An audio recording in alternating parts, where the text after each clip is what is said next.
அனைவருக்கும் வணக்கம். அண்ணாமலையானோட விழிப்புணர்வு போராட்டம், அதாவது மது விழிப்புணர்வு, மது இல்லா தமிழகம், போதை இல்லா தமிழகம் அப்படின்னு ஒரு போராட்டத்தை அறிவிச்சு, ஒரு மாநாட்டை அறிவிச்சு அவர் நடத்தினாங்க.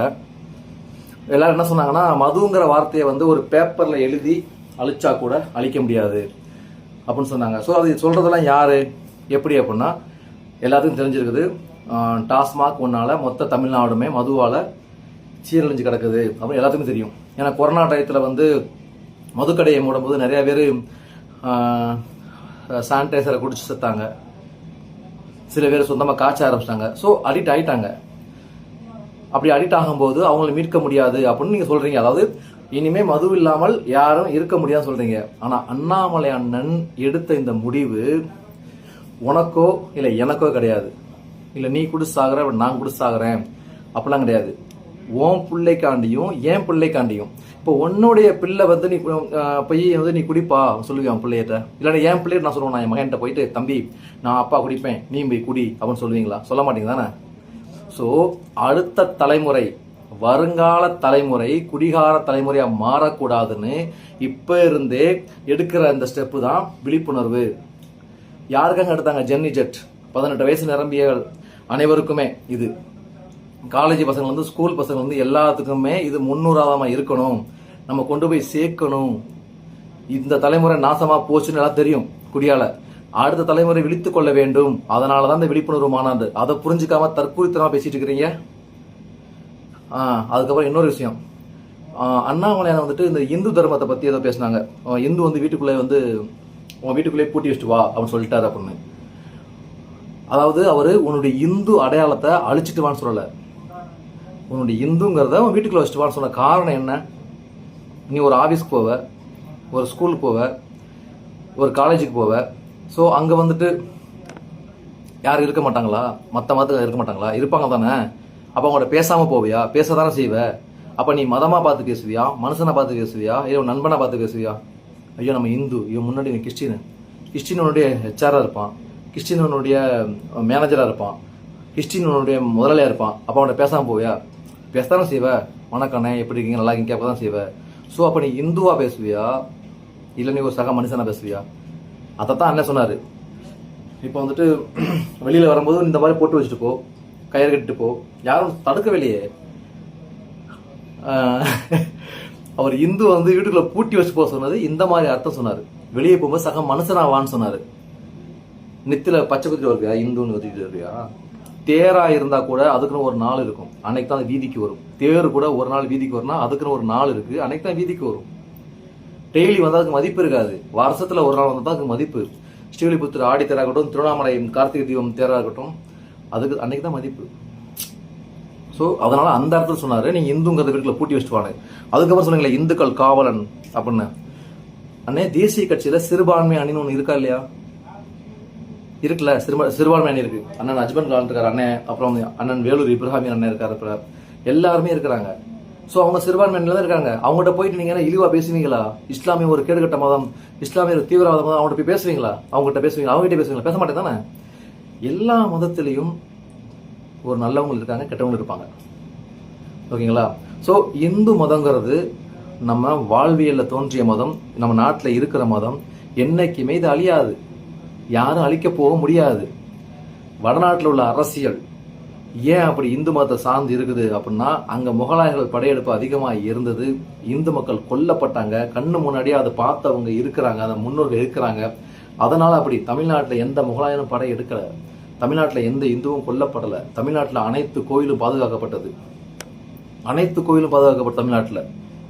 அப்படிங்கும்போது தமிழ்நாட்டில் இந்துக்களுக்கு ஒரு பிரச்சனைங்கிறது எதுவுமே இல்லவே இல்லை. ஸோ இல்லாத பிரச்சனையை புதுசாக கொண்டு வந்தால் எந்த மக்கள் ஏற்றுக்கிடுவாங்க? உதாரணத்துக்கு சொல்றீங்க, திருப்பரங்குன்றம் முருகன் கோவில். திருப்பரங்குன்றம் முருகன் கோவிலில் தீபம் ஏற்றதுக்கு உயர்நீதிமன்றம் உத்தரவிட்டும் ஏற்ற முடியாமல் போன காரணம், பெரும்பான்மையான இந்துக்கள் இருந்தும் ஏன் ஏற்ற முடியல? இன்னொரு விஷயம், இந்த ஜாகா காரங்கள், எனக்கு பிரதமர் மோடி மேலே எப்பவுமே பற்று உண்டு. ஆனால் தமிழ்நாட்டோட ஜாகா காரன் சொல்லிட்டு இருக்கேன் ஒன்னே ஒன்று. யார் கேஸ் போட்டா? ராமகோபாலன் அண்ணன் கேஸ் போட்டா, ஞாபகம் இருக்கா? ஒரு ராமகோபாலன் அண்ணன், அந்த அண்ணன் ஒரு உருத்தா கேஸ் போட்டு அந்த உத்தரவு கொண்டு அவர் தான் எல்லாத்துக்கும் முன்னெடுத்து நடத்தினாரு. ஸோ அந்த உத்தரவை பார்த்தோம்னா எல்லாரும் ஓடி வந்தீங்க ஆதரவு கொடுக்க. ஐயோ நான் இருக்கேன், நான் தான் இந்து, நான் தான் இந்து, நான் தான் இந்துன்னு ஓடி வந்து அதுக்கு ஆதரவு கொடுத்தீங்க, அப்படி பண்ணீங்க, செஞ்சீங்க. அந்த ராமகோபாலன் அண்ணனுக்கு நீங்க என்ன பண்ணீங்க? ஃபேஸ்புக்கில் போறீங்களே கொடியை பிடிச்சிட்டு நான் இந்து, நான் வீட்லையும் வெளியையும் எங்கேயும் எங்கேயும் இந்துன்னு சொல்றீங்களே, அதே திருப்பரங்குன்றம் முருகன் கோயிலை வச்சு ஒரு சின்ன பாயிண்ட், ஒரு சின்ன நூலை பிடிச்சி பெரிய பெட்ஷீட்டா மாத்தினீங்களா? பெரிய பெட்ஷீட்டா மாத்தி தமிழ்நாடு ஃபுல்லா பெரிய அதிர்வலை உண்டாக்குனீங்க. திருப்பரங்குன்றத்துல 3வது இடம், திருப்பரங்குன்றத்துல 3வது இடத்துக்கு வந்தீங்க நீங்க. சாமியே இல்லைன்னு சொன்ன திமுக 2வது இடம். கிறிஸ்தவர முதலமைச்சர் வேட்பாளர் கொண்ட தாவேக்கா ஜெயிச்சுதாங்க. அண்ணன் நிர்மல்குமார் அங்க ஜெயிச்சு காமிச்சாரு. அப்ப திருப்பரங்குன்ற மக்கள் ஏன் ஓட்டு போட்டாங்க? உங்களுக்கு சிந்திக்க தெரிஞ்சதா? இல்ல ராமகோபாலன் அண்ணன் ஏங்க நிப்பாட்டல? நீங்க ராமகோபாலன் அண்ணன் திருப்பரங்குன்றத்துல தீபம் ஏற்றதுக்கு வழக்கு போட்டு ஜெயிச்ச ராமகோபாலன் அண்ணன் நீங்க வேட்பாளர் அறிவிச்சீங்களா?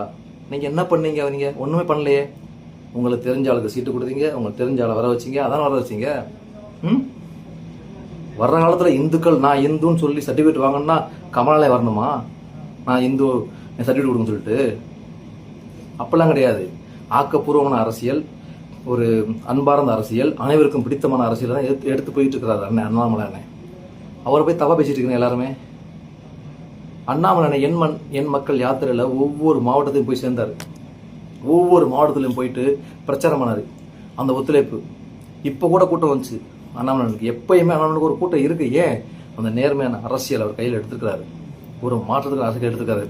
இப்ப சொல்றீங்க அண்ணன் நீங்க வந்துட்டு மாறிட்டீங்க, இப்படி மாறிட்டீங்க அப்படின்னு. எப்பா அவரு யாருக்கிட்டையும் அடிமையா இருக்க பிடிக்காம தான் தனியா வந்து வெளியே வந்தாரு. அவருக்கு பிடிச்ச அரசியல் பண்றாரு. பிடிச்சிருந்தா இரு, பிடிக்கலன்னா போ. உனக்கு கையை பிடிச்சிருத்தாரா அவரு? நீ வான்னு சொல்லிட்டு எவனே கையை காசை கொடுத்து இழுத்தாரா? நீ வான்னு சொல்லிட்டு எவனுமே இழுக்கலையே. அவருக்கு பிடிச்ச அரசியல் அவர் பண்றாரு. அவர் கொள்கையில பயணிக்கிற நாங்கள் பயணிக்கிறோம். உங்களுக்கு என்ன வந்துருச்சு? இது வரைக்கும் ஒரு வார்த்தை யார தப்பா பேசிட்டு போறா சொல்லுங்க? பேசுனது இல்லையில. அப்புறம் நீங்க ஏன் நீங்க இப்ப பாக்குற எதிர்ப்புக்கு இவ்வளவு எதிர்ப்பு அண்ணாமலை அண்ணனுக்கு நீங்க இவர் துரோகி அது இதுன்னு இவ்வளவு எதிர்த்து எதிர்த்து எதிர்த்து நீங்க போட்ட பதிவை ஃபுல்லா திராவிட கட்சிக்கு எதிராக போட்டுனீங்கன்னா நாடாளுமன்ற தேர்தலையும் பாராளுமன்ற தேர்தலையும் பாராளுமன்ற தேர்தல் சட்டசபை தேர்தலையும் கொஞ்சம் சீட் செஞ்சிருப்பீங்களே. ஸோ ஆக்கப்பூர்வமான அரசியல் அண்ணன் முன்னெடுத்து போயிட்டு இருக்கிறாரு. இப்போ ஒரு தன்னார்வம் இயக்கமா போயிட்டு இருக்கிறாரு. அதனால அந்த ஒரு மாற்றங்கிறது அண்ணாமலை அண்ணன் கண்டிப்பா மாறுது, கண்டிப்பா மாறும். அப்புறம் அண்ணாமலை அண்ணனை பத்தி இன்னொன்னு சில விஷயங்கள் கேள்விப்பட்டு நீங்க சொன்னீங்க. அதாவது வந்துட்டு அண்ணன் வந்துட்டு சில நிலங்களை கையப்படுத்துறாரு, பல கோடியில் அடிச்சிட்டாரு, பல கோடி வாங்கிட்டாரு, அவங்ககிட்ட வாங்குறாரு, மணல் மாபியிட்ட வாங்குறாரு அப்படின்னு சொல்றீங்க. ஆதாரப்பூர்வம் இல்லாம அண்ணன் ஆதாரத்துல டிஎம்கே ஃபைல்ஸ் அப்படின்னு சொல்லி கொண்டு வந்து எந்தெந்த அமைச்சர் எத்தனை கோடியை அடிச்சுக்கான்னு சொல்லிட்டு வெளியே கொண்டு வந்தாரு. அதுக்கு எந்த நடவடிக்கை எடுத்தீங்க? யாராவது எடுத்தீங்களா? ஒண்ணுமே எடுக்கலையே. சனாதனத்தை ஒழிப்புன்னு சொன்னவன் சட்டையை தூக்கி சுத்திட்டு இருக்கான். அப்பெல்லாம் நீங்க பொங்கலை சனாதனத்தை ஒழிப்புன்னு சொன்னவன.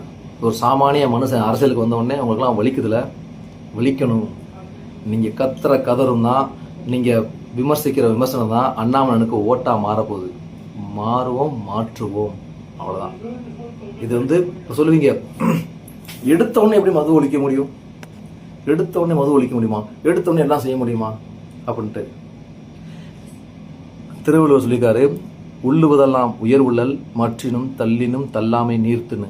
ஒருத்தன் உயர்ந்த எண்ணத்தை கொண்டு நடந்தாலேயும் அது நடக்காவிட்டாலும் நடந்ததாகவே அர்த்தமாகும் சொல்லியிருக்காரு. அதே மாதிரிதான் உயர்ந்த எண்ணத்தோடு பயணிப்போம். கண்டிப்பா அது நடக்குதோ நடக்கலையோ அதோட பாதையில பயணிப்போம். ஏன்னா உதாரணத்துக்கு சாதிய ஒழிப்புன்னு சொன்னாங்க. சாதியை ஒழிச்சாங்களா? 70 ஆண்டு காலமா சாதியை ஒழிப்புன்னு சொன்னாங்க. எவன் சாதியை ஒழிச்சா? யார் சாதியை ஒழிச்சான்? இப்ப பேருக்கு முன்னாடி சாதி பெறக்கூடாது கொண்டு வந்தாங்க. வேற என்ன கொண்டு வந்துட்டாங்க?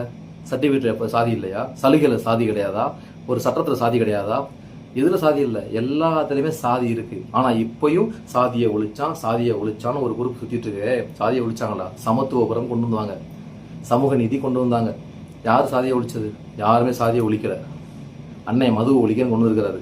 மது ஒழிக்கணும் கொண்டு வந்து அடுத்த தலைமுறை கொண்டு இருக்காரு. இவரும் போராடுவாரு. போராடுங்கிறது மனுஷனோட குணம். திருந்தாலும் மக்களோட குணம். திருந்துங்க, திருந்தாம போங்க.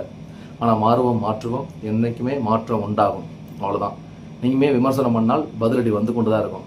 ஏன்னா ஆக்கப்பூர்வமான அரசியல், நாங்கள் ஆக்கப்பூர்வமான அரசியல் பண்ணும்பொழுது கண்டிப்பா பதிலடி அடுத்தடுத்து கொடுத்துக்கிட்டு தான் இருப்போம். நன்றி, வணக்கம்.